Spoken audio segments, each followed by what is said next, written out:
Welcome cooking with মিষ্টি চ্যানেলে। আজকের করে দেখাবো তেঁতুলের চাটনি। 200 গ্রাম তেঁতুল নিয়েছি। তেঁতুল নিয়ে একটা বাটিতে জল দিয়েছি 2 কাপের মতো, দিয়ে তেঁতুলটা ভালো করে চটকে নেব। চটকে আধ ঘন্টা ভিজিয়ে রাখবো। আধ ঘন্টা হয়ে গেলে একটা বড় ছাঁকনির সাহায্যে তেঁতুলটা ছেঁকে নেব ভালো করে, যাতে চাটনি যখন হবে তখন ওই তেঁতুলের দানা বা ছাল টালগুলো মুখে না আসে।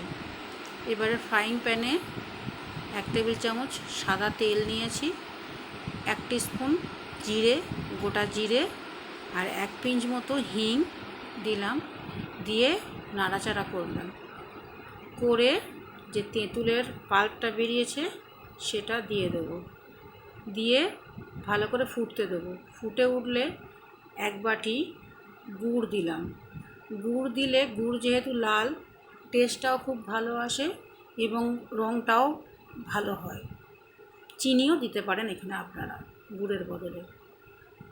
তারপরে 1 টিস্পুন কাশ্মীরি লঙ্কার গুঁড়ো দেবো রঙের জন্যে, স্বাদ অনুযায়ী লবণ দেব এবং ধনে জিরে শুকনো খোলায় ভাজা 1 চামচ দেব।